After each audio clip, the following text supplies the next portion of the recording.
നമസ്കാരം, BMC news live കൊച്ചിയിലേക്ക് സ്വാഗതം. ഈ വാർത്തകൾ നിങ്ങൾക്കായി അവതരിപ്പിക്കുന്നത് Cochin Kalabhavan Angamaly franchise, powered by ഹീലക് Thottakkattukara, Josh mall Mookkannoor, cleanser, BMC film production and Nasrath Vilas.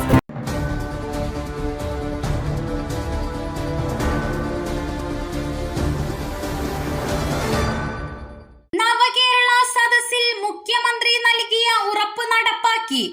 SMA ബാധിച്ച 12 വയസ്സ് വരെയുള്ള കുട്ടികൾക്ക് സൗജന്യ മരുന്ന് വിതരണം. വീണ ജോർജ്. അപൂർവ രോഗമായ സ്പൈനൽ മസ്കുലർ അട്രോഫി അസുഖം ബാധിച്ച 12 വയസ്സ് വരെയുള്ള കുട്ടികൾക്കുള്ള സൗജന്യ മരുന്ന് വിതരണം ആരംഭിച്ചതായി ആരോഗ്യ വകുപ്പ് മന്ത്രി വീണ ജോർജ്. 6 വയസ്സ് വരെയുള്ള കുട്ടികൾക്ക് നൽകിയിരുന്ന മരുന്നാണ് 12 വയസ്സ് വരെയാക്കിയത്. ആദ്യഘട്ടത്തിൽ 10 കുട്ടികൾക്കാണ് വില കൂടിയ മരുന്ന് നൽകിയത്.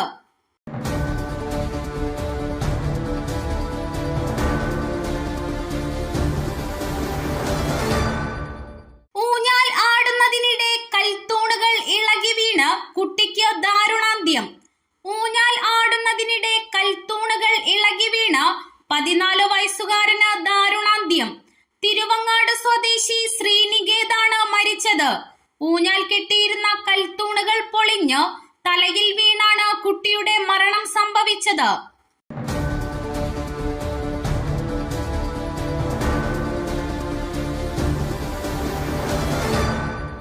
തെരഞ്ഞെടുപ്പ് ദിവസം റെയ്ഡ്.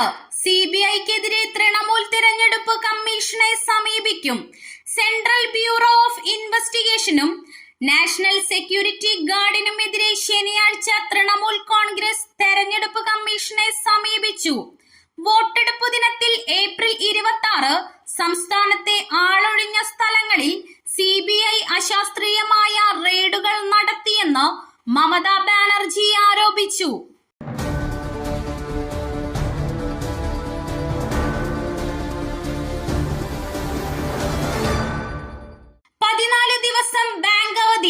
മെയ് മാസത്തെ അവധി കലണ്ടർ പുറത്തുവിട്ട് RBI.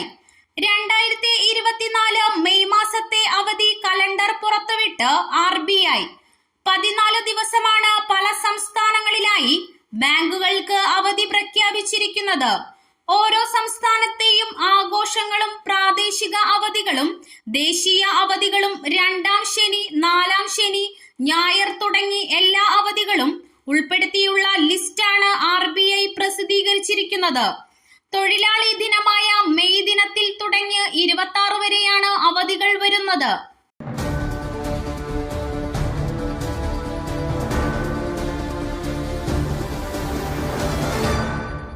തൊഴിലധിഷ്ഠിത കോഴ്സുകൾക്കായി ഇന്ത്യയിലെ ആദ്യത്തെ ഡിജിറ്റൽ അക്കാദമി സ്വീസ് എഡ്ടെക്. തൊഴിലധിഷ്ഠിത കോഴ്സുകൾക്ക് യൂണിവേഴ്സിറ്റി സർട്ടിഫിക്കറ്റോടു കൂടി ബാംഗ്ലൂർ ആസ്ഥാനമായി ആരംഭിച്ച ഇന്ത്യയിലെ ആദ്യ ഓൺലൈൻ അക്കാദമിയാണ് സ്വീസ് എഡ്ടെക്. വീട്ടിലിരുന്നോ അല്ലെങ്കിൽ നിലവിലെ ജോലിയിൽ അപ്ഗ്രഡേഷൻ ചെയ്യാനോ സാധ്യമാകുന്ന രീതിയിൽ വിദഗ്ധരുടെ സഹായത്തോടെയാണ് സ്വീസ് എഡ്ടെക് സ്ഥാപിച്ചിരിക്കുന്നത്. സ്ത്രീ ശാക്തീകരണം, കുട്ടികളുടെ വിദ്യാഭ്യാസം എന്നീ ലക്ഷ്യങ്ങളുമായി ആരംഭിച്ച സ്വീസ് എഡ്ടെക് ക്രമേണ യൂത്ത് എംപവർമെന്റിന്റെ ഭാഗമായി.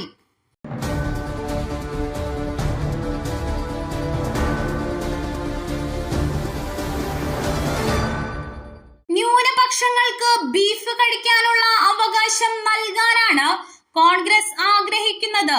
യോഗി ആദിത്യനാഥ്. ന്യൂനപക്ഷങ്ങൾക്ക് ബീഫ് കഴിക്കാനുള്ള അവകാശം നൽകാനാണ് കോൺഗ്രസ് ആഗ്രഹിക്കുന്നതെന്നും ഇത് ഗോവധം അനുവദിക്കുന്നതിന് തുല്യമാണെന്നും ഉത്തർപ്രദേശ് മുഖ്യമന്ത്രി യോഗി ആദിത്യനാഥ്. ഈ നാണം കെട്ട ആളുകൾ പശുമാംസം കഴിക്കാനുള്ള അവകാശം നൽകുമെന്ന് വാഗ്ദാനം ചെയ്യുന്നു. അതേസമയം നമ്മുടെ വേദങ്ങൾ പശുവിനെ അമ്മ എന്ന് വിളിക്കുന്നു. പശുക്കളെ കശാപ്പുകാരുടെ കൈകളിൽ ഏൽപ്പിക്കാൻ അവർ ആഗ്രഹിക്കുന്നു. ഇന്ത്യ എന്നെങ്കിലും ഇത് അംഗീകരിക്കുമോ? ആദിത്യനാഥിനെ ഉദ്ധരിച്ച് ഉത്തർപ്രദേശ് BJP പ്രസ്താവനയിൽ പറഞ്ഞു.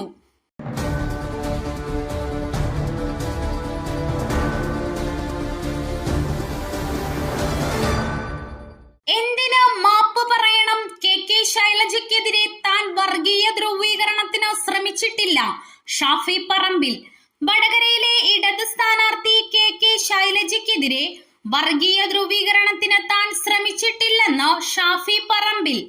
പോസ്റ്റ് വ്യാജമാണെന്ന് പലർക്കും മനസ്സിലായി. താൻ മാപ്പ് പറയണമെന്ന് എതിർ സ്ഥാനാർത്ഥി പറയുന്നതിൽ എന്ത് ന്യായമാണ് ഉള്ളതെന്ന് അദ്ദേഹം ചോദിച്ചു. ഒരാളെ കാഫിർ എന്ന് വിളിച്ച് അധിക്ഷേപിക്കാൻ താൻ തരം താണിട്ടില്ല. വ്യാജ നിർമ്മിതികളെ KK ശൈലജ തള്ളിക്കളയണമായിരുന്നുവെന്ന് പറഞ്ഞ ഷാഫി പറമ്പിൽ പകരം തന്റെ തലയിൽ കെട്ടിവെക്കാനാണ് ശ്രമിക്കുന്നതെന്നും ആരോപിച്ചു.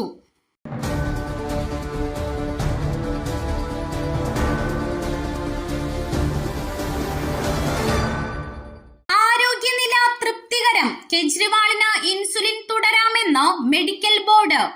ഡൽഹി കോടതിയുടെ നിർദ്ദേശപ്രകാരം രൂപീകരിച്ച 5-അംഗ മെഡിക്കൽ ബോർഡ് മുഖ്യമന്ത്രി അരവിന്ദ് കെജ്രിവാളിനോട് ജയിലിൽ 2 യൂണിറ്റ് ഇൻസുലിൻ കഴിക്കുന്നത് തുടരാൻ ആവശ്യപ്പെട്ടതായി തിഹാർ ജയിലിൽ നിന്നുള്ള വൃത്തങ്ങൾ ഇന്ത്യ ടുഡേ ടിവിയോട് പറഞ്ഞു. നിർദ്ദേശിച്ച മരുന്നുകളുടെ പട്ടികയിൽ മാറ്റങ്ങളൊന്നും വരുത്തിയിട്ടില്ലെന്നും കെജ്രിവാൾ പൂർണ്ണ ആരോഗ്യവാനാണെന്നും വൃത്തങ്ങൾ അറിയിച്ചു.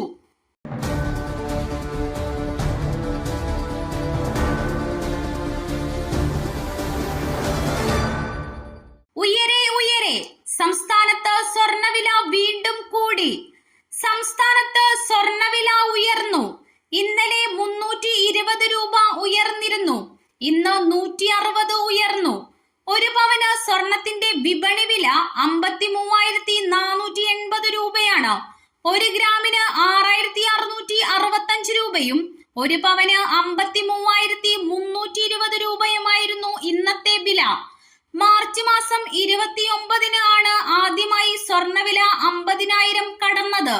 അന്ന് ഒറ്റയടിക്ക് 440 രൂപ വർദ്ധിച്ച് 50,400 രൂപയാണ് സ്വർണ്ണവില ഉയർന്നത്. പിന്നീടുള്ള ദിവസങ്ങളിൽ ഏറിയും കുറഞ്ഞും നിന്ന സ്വർണ്ണവിലയാണ് ഈ മാസം 3-ാം തീയതി മുതൽ വീണ്ടും ഉയരാൻ തുടങ്ങിയത്.